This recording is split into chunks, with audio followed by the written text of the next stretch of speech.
오늘 말씀 우리 배경 이야기 제가 읽겠습니다. 종교 지도자들은 신성모독이라는 제목으로 예수님을 죽이려 했으나 그들에게는 사형 집행권이 없었습니다. 이에 로마 총독 빌라도에게 예수님을 끌고 가 거짓으로 고발합니다. 빌라도는 신문 과정에서 예수님의 무죄를 인정했지만 예수를 십자가에 못 박고 바라바를 놓아달라는 무리의 거센 외침에 갈등합니다. 결국 밀란이 날 것을 우려해 죄인 바라바를 풀어주고 의인 예수님을 십자가 처형에 내어줍니다. 빌라도는 양심과 정의를 저버리고 자신의 기득권과 정치적 이익을 선택합니다.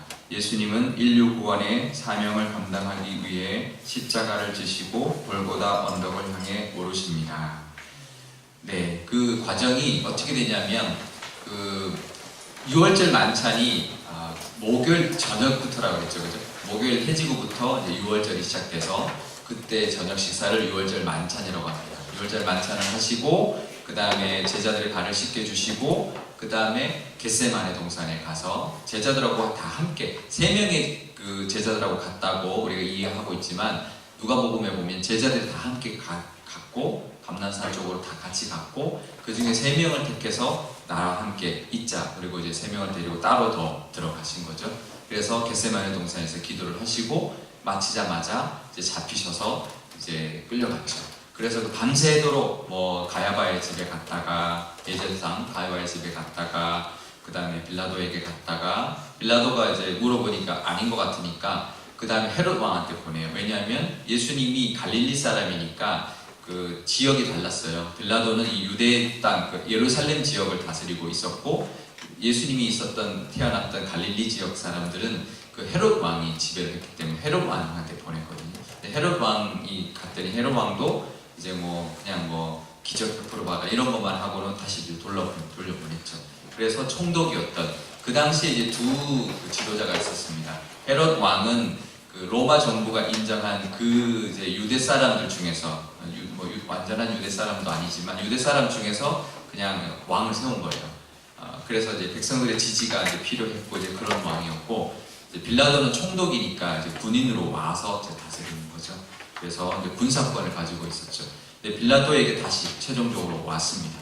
그때 이제 온 것이 이제 아침이고 그렇죠. 그때부터 이제 판결을 하고 그 다음에 예수님이 이제 끌려가고 그 다음에 정오 그 다음에 이제 제3시 이제 시간은 어떻게 되냐면 아침 날짜는 해지면 그 다음 날이 되지만 밤에는 시간이 없어요. 아침 6시부터 제1시가 시작돼요.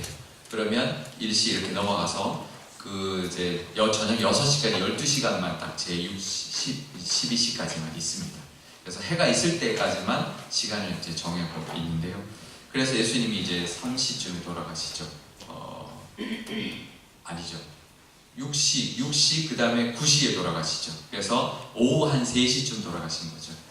그래서 해지기 전까지 빨리 이제 끝내야 되는 거예요. 왜냐하면 6월절 되면 그 장례를 치를 수가 없기 때문에. 그래서 예수님은 빨리 창에 찌르시고 그다음에 죽게 하시고 얼른 이제 장사를 6월절 되기 전에 안식일이 되기 전이죠. 안식일 되기 전에 장사를 치르는 그런 모습을 우리가 볼 수가 있습니다. 근데 이제 빌라도가 이제 최종 판결을 한 거죠. 그래서 이제 빌라도가 우리가 고백하는 사도신경에 빌라도의 이름이 들어가잖아요. 2000년 동안 빌라도의 이름을 수많은 기독교인들의 입술에서 빌라도가 이제 나오는 이유가 그 사람이 최종 판결을 한 거죠. 딴 사람들이 모함을 하고 예수님을 그렇게 이제 판정에 넘기고 이제 그렇게 이제 했어도 결국 최종 판결한 사람은 이제 빌라도죠. 그 사람이 다 최종적인 책임을 물게 되는 것입니다. 오늘 말씀 나누기 제가 읽어드리겠습니다. 1번 구레네 시몬이 어떻게 예수님의 십자가를 지게 되었나요?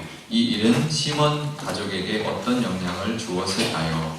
네, 26절에 보면 이렇게 나옵니다. 예수님이 지고 가고 있는데요. 26절에 보면 예수를 끌고 갈 때 시몬이라 하는 구레네 사람이 시골에서 오는 것을 붙들어 그에게 십자가를 지어 예수를 따르게 하더라. 이제 누가 이렇게 했냐면 로마 군사들이 했죠. 예수님이 이미 채찍을 많이 맞았기 때문에 원래도 이제 좀 허약하셨는데 채찍을 맞았기 때문에 그 십자가를 지고 가는 것이 이제 힘들었어요. 그래서 그 로마 군사들이 이제 시몬, 구레네 사람 시몬에게 지게 한 거죠. 건장했던 것 같아요, 남자로서. 근데 왜 그랬냐, 왜 그렇게 할 수 있냐면, 그 당시에는 로마 병사들이 사람들에게 강제로 한 5리까지는 뭘 들고 가게 할 수 있었어요. 그 5리까지만. 그래서 우리 복음서에 보면 예수님이 가르치죠. 5리를 가자 하면 너희가 10리를 가라. 그게 뭐냐면 5리까지는 법적으로 군사들이 억지로 가게 할 수 있었어요. 그러면 이제 5리까지 가게 하고 또 다른 사람 5리까지 가게 하고 하는데, 5리까지 가는 거는 이제 어쩔 수 없이 가는 거죠. 근데 5리까지 가지 말고 네가 10리를 가져라.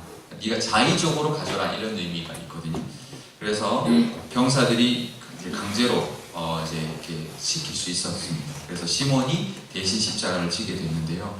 시몬은 얼떨결에 했죠. 예수님은 몰랐는데. 그런데 결국 그 시몬은 예수님을 믿게 됐고 그 가족이 구원을 받았습니다. 마가복음 15장 21절 우리 한번 찾아보겠습니다.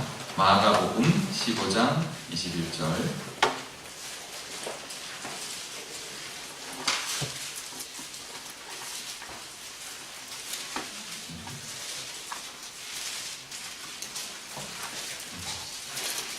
신약 83면에 있습니다. 마가복음 15장 21절 말씀. 83면 마가복음 15장 21절 함께 읽겠습니다. 마침 알렉산더와 루포의 아버지인 구레네 사람 시몬이 시골로부터 와서 지나가는데 그들이 그를 억지로 같이 가게 하여 예수의 십자가를 지우고, 알렉산더와 루포의 아버지였다라고 기록하고 있죠. 그냥 지나가는 사람인데 누구의 아버지인지 어떻게 알았을까요? 나중에 사람들이 예수님 믿는 사람이 됐거든요. 그 다음에 또 한 번 더 찾아보겠습니다. 로마서 16장 13절 말씀.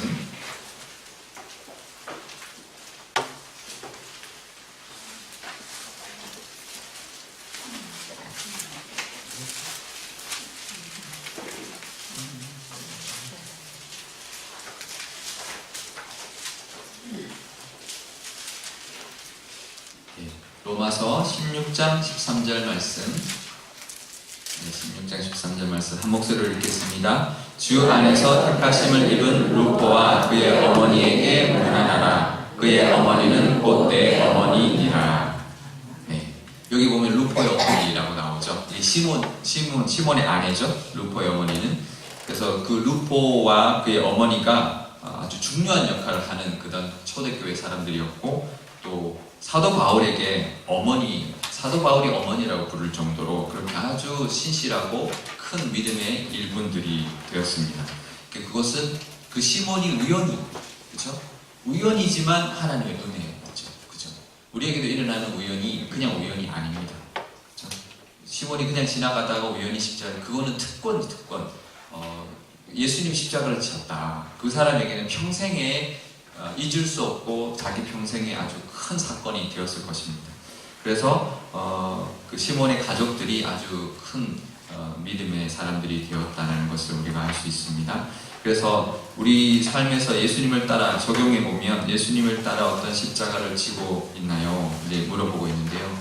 십자가를 질 때 어떤 어려움과 은혜를 경험하고 있습니까? 우리가 십자가를 진다는 것이 부담스러워요, 사실은. 그죠? 십자가를 진다는 건 그냥 안 지고 싶지만, 근데 십자가를 진다는 그 자체가 우리에게 특권이다라는 걸 우리가 기억하면 좋겠고, 지기 싫지만 졌을 때 우리가 받을 수 있는 은혜가 있다는 것을 우리가 기억하면, 그래도 감사하게 우리가 질 수 있다는 것을 우리가 기억하고 질 수 있겠는데요. 저는 이 십자가를 지고 간다는 거에 대한 이제 이해를 어떻게 하고 있냐면, 어느 이제 선교사가 어느 마을에 갔더니 아주 오지에 있는 그런 이제 마을인데, 거기는 이제 강을 건너야 자기 마을로 들어가는 그런 마을이었대요. 근데 강이 물살이 세서 그 사람들이 그 강을 건널 때 큰 돌을 이렇게 들더래요. 그 돌을 지고 강을 건너더래요. 그래서 이상하다, 왜 돌을 지고 건너니까 무거울 텐데. 근데 그 사람들이 하는 말이 뭐냐면, 물살이 세기 때문에 떠내려간다는 거예요. 근데 그 돌을 지고 걸어가면 안 떠내려가는 거예요. 그냥 건너갈 수 있는 거예요. 그 선교사님 그걸 보고, 이게 십자가를 지는 거다. 우리가 인생 살아갈 때 세상의 물결이 있잖아요. 그 세상의 물결을 십자가를 안 지고 가면 휩쓸려 가는 거예요, 우리가. 근데 십자가를 지면 휩쓸려 가지 않고 우리가 똑바로 예수님을 따라 걸어갈 수 있는 것이 바로 우리의 십자가입니다. 어떻게 때 힘들죠. 지는 게 힘들지만 지고 갈 때 우리가 세상에 휩쓸리지 않는, 그 물결에 떠내려가지 않는 모습으로 우리가 살아갈 수 있다. 그래서 십자가는 무겁지만 그래도 은혜다라는 것을 우리가 기억하고, 이제 우리가 기도하다 보면 십자가가 있거든요. 내가 지어야 될 십자가, 내가 지고 있는 십자가가 있는데, 우리가 그런 것들을 한번 나누고 또 그런 은혜도 우리가 함께 이야기하고 그러면 좋을 것 같아요. 우리에게도, 제게도 이제 뭐 그런 기억도 있고 또 그런 은혜도 있고 있는데, 그런 십자가가 우리에게는 은혜고 그걸 통해서 하나님의 역사하신다는 것. 이 또 하나의 그림이 이 구레네 시몬이 졌던 십자가를 볼 수 있겠죠. 이 사람이 원치 않아서 졌지만 그래도 그 십자가가 은혜가 돼서 온 이제 가족의 구원을 받는 그런 은혜가 됐다는 것도 우리가 십자가를 지을 수 있는 은혜다라고 기억할 수 있겠습니다. 2번 우리가 제가 읽겠습니다. 울면서 따르는 여인들에게 예수님이 하신 말씀은 무엇인가요? 왜 이런 말씀을 하신 걸까요? 27절, 28절에 보면 예수님이 이렇게 말씀하시죠. 27절, 28절 보시면 그 여인들이 뒤따라갔다라는 것을 볼 수 있고, 그 여인들을 향해서 울면서 막 가슴을 치면서 뒤따라갔습니다. 27절 제가 읽겠습니다. 백성과 그를 위하여 가슴을 치며 슬피 우는 여자의 큰 무리가 따라오는지라. 예수께서 돌이켜 그들을 향하여 이르시되 예루살렘의 딸들아 나를 위하여 울지 말고 너희와 너희 자녀를 위하여 울라. 네. 그 보통 구약에서는 예루살렘의 딸들하고 했을 때는 그 예루살렘 그러니까 이스라엘 백성들을 이제 꼭 여인들만 이야기하는 게 아니라 이스라엘 백성 전체를 이야기하는 것입니다. 그냥 참고로 한번 적어 놓으시면 좋을 것 같은데요. 이사야 4장 4절, 이사야서 4장 4절, 그 다음에 미가서 4장 8절. 이 두 곳의 예언에 이스라엘의 딸들아 라고 이야기할 때는 그건 이스라엘 백성 전체를 이야기하는 겁니다. 근데 오늘은 예수님이 돌아오셔서 할 때는 따라오는 여인들을 보고 이야기한 거니까 여인들 맞죠. 정말 딸들 맞죠. 근데 그 예수님이 십자가를 지고 갈 때 여인들이, 남자들 다 어디 갔죠? 제자들 다 도망갔어요. 그죠? 남자들은 결정적인 순간에 다 도망가는 것 같아요. 다 도망가고 여인들만 따라가고, 성경에 보면 요한만, 이제 사도 요한만 따라갔다는 것을 우리가 알 수 있는데, 그 예수님 십자가 아래, 이제 오늘 이번 주일, 이제 부활절 주일에 제가 예수님을 따라갔던 그 마지막 그 여인들에 대한 이야기를 할 텐데요. 그 4명의 여인이 있습니다. 예수님 십자가 밑에 있었던 여인이 4명인데, 마리아가 3명, 그리고 살로메라는 여인입니다. 첫 번째 마리아는 예수님의 어머니 마리아, 두 번째 여인은 막달라 마리아, 세 번째 여인은 야고보와 요셉의 어머니 마리아라고 있습니다. 야고보가 예수님의 제자 중에서 2명의 야고보가 있어요. 근데 그 중에 한 사람이 좀 작았나 봐요. 작은 야고보라고도 하고, 요셉의 형제, 우리가 알고 있는 야고보는 요한의 형제잖아요. 요한과 야고보가 이제 있는데, 근데 이 이제 마리아라는 사람은 그 요셉과 작은 야고보의 어머니 마리아가 있었어요. 그래서 다른 성경에는 뭐라고 되어 있냐면 글로바의 아내 마리아 이렇게 되어 있거든요. 그래서 마리아가 3명이고요. 그 다음에 한 사람이 살로메라고, 그 세베대의 아들, 2아들, 요한과 야고보의 어머니. 근데 이 사람의 이름은 살로메이고요. 그 다음에 그 마가복음에 보면 이제 이모라고 나와요. 예수님의 이모. 이모라고 나와요. 그래서 4명인데요. 그래서 그 세베대의 2아들의 어머니가 예수님을 찾아와서 예수님이 나라를 세울 때 양쪽에 앉혀달라고 부탁을 하잖아요. 왜냐하면 이모예요. 네 사촌, 예수님의 사촌 동생들 2사람을 좌우편에 앉혀주세요. 이게 친인척 청탁을 하고 있는 거예요. 이제 그러면 이해가 좀 가죠. 그리고 예수님이 마지막에 돌아가실 때 십자가상에서 자신의 어머니 마리아를 누구한테 맡기죠? 요한한테 맡겨요. 근데 보통 이걸 관계를 이해 못하면, 요한이 성격이 좋아서 다른 제자들 베드로는 막 돌아다니고 그러니까 요한은 그런 성격이 아니어서 그래도 사랑하는 제자니까 맡겼다, 이렇게 이제 이해하고 이제 설교를 하는데, 이제 예수님의 사촌이고 그 요한에게도 마리아는 이모예요. 예수님의 어머니 마리아는 이모예요. 이모를 맡긴 거예요. 내 사랑하는 내 어머니다. 이제는 내 어머니다. 충분히 이해가 되시죠? 이제 예수님 돌아가셨으니까 예수님의 어머니, 자신의 이모를 제자인 많이 맞을 수 있죠. 그렇게 이제 4명의 여인이 예수님의 십자가상에 있었고, 이제 밑에 있었고, 예수님이 돌아가시고 난 다음에 그 향유를 들고 그 무덤으로 찾아갔던 것이죠. 이제 그렇게 여인들의 모습과 여인들의 어떤 그런 역할들이 있었습니다. 그래서 예수님이 그 여인들의 그 모습도 막 슬피 울고 가슴을 치는 그 여인들의 모습을 보고 예수님을 돌아보시고 하시는 말씀이 괜찮다가 아니라 이제 이렇게 말씀하시죠. 오히려 그 밑에 나옵니다. 29절에서부터 31절의 말씀에 나오죠. 이렇게 말씀하십니다. 28절에 나오네요. 예루살렘의 딸들아 나를 위하여 울지 말고 너희와 너희 자녀를 위하여 울어라. 이제 그러면서 이제 예루살렘의 멸망에 대해서 예수님이 이제 안타까워하시면서 말하죠. 그러니까 나를 위해서 울지 말고 이 예루살렘을 위해서 울어라. 이제 그러면서 이제 예수님이 그 여인들에게 말씀하고 있는데요.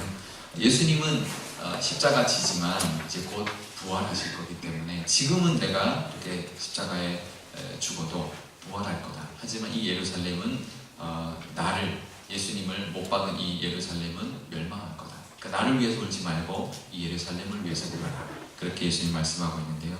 첫 번째는 그 여인들에 대한 따뜻한 예수님의 마음을 느낄 수 있고, 그 다음에 예수님의 이제 정말 중요한 이제 앞으로 이제 나는 부활하지만 이 멸망할 이 세상을 위해서 이제 울면서 기도해라라는 것을 말씀해주고 있습니다.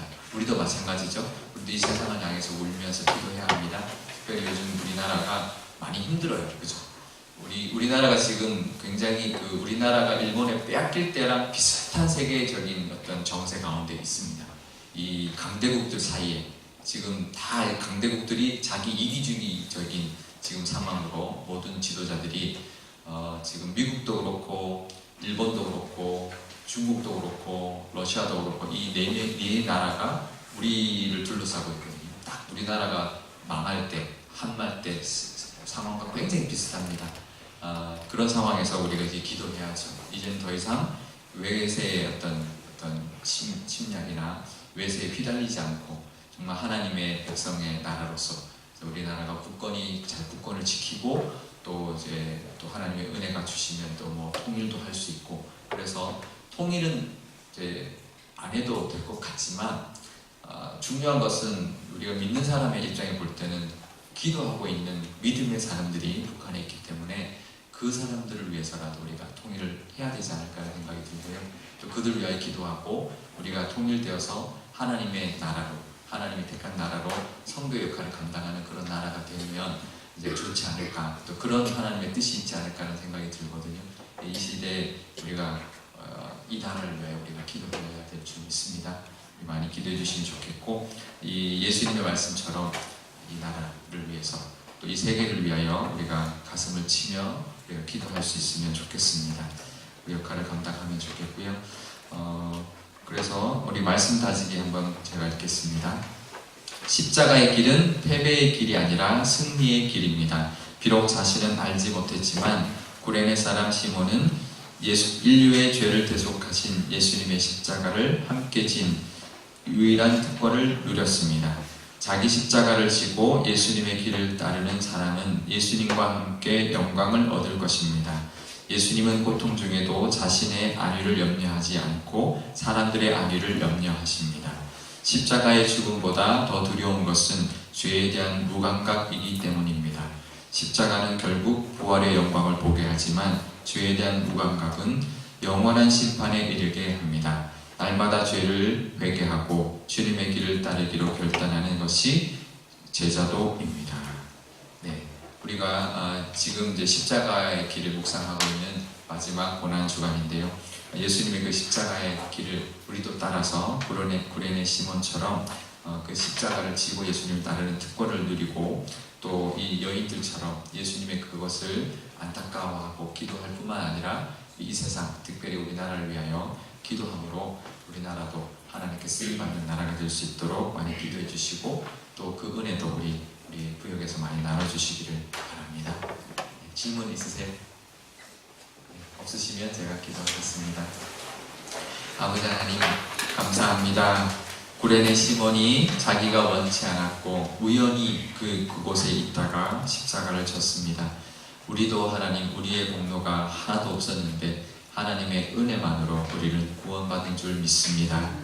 그 은혜에 감사하게 하여 주시고 우리 구레네 시몬처럼 그 한 번 졌던 그 십자가가 그의 일생을 좌우하고 그 일생에 아주 중대한 사건이 되었던 것처럼 우리에게도 하나님께 구원받은 것이 우리 인생을 바꿔놓는 구원의 은혜로 아버지 하나님 늘 기억하게 하여 주시옵소서. 우리가 구원받았지만 살다 보면 잊어버리고 또다시 그 감격을 또 우리가 기억하지 못하고 살아갈 때가 많이 있습니다. 아버지 하나님, 우리가 십자가를 우리를 대신하여 지셨던 그 예수님 때문에 구원받았던 그 은혜를 늘 기억하며 살게 하여 주시옵소서. 해마다 사순절, 고난주간 때마다 그 은혜를 깊이 깨닫는 저희들 되게 하여 주시옵소서. 그럴 때 우리의 삶이 바뀌고 우리의 가족이 구원받을 줄 믿습니다. 우리를 통하여 우리 가족과 우리 주변 사람들이 구원받는 은혜도 더하여 주시옵소서. 우리 여인들을 향하여 예수님이 따뜻하게 예루살렘의 딸들이라고 부르며 나를 위하여 울지 말고 이 땅을 위하여 울어라라고 당부하고 있습니다. 우리에게도 따뜻하게 대해주시는 그 예수님, 우리에게도 그 은혜를 베풀어 주실 줄 믿습니다. 예수님의 그 말씀처럼 우리도 이 땅을 위하여 우리가 가슴을 치며 기도할 수 있는 저희들 되게 하여 주시옵소서. 우리나라가 힘듭니다. 이 상황 가운데 우리 하나님, 우리 나라를 택해 주셨던 우리 하나님의 은혜가 있을 줄 믿사오니 우리나라가 이 시기를 잘 견뎌서 하나님께 귀하게 쓰임받고 복음의 일꾼으로서의 그 나라의 역할을 감당하는 그런 나라가 될 수 있도록 우리나라를 불쌍히 여겨주시고 귀하게 사용하여 주시옵소서. 감사드리며 예수님의 이름으로 기도드리옵나이다. 아멘.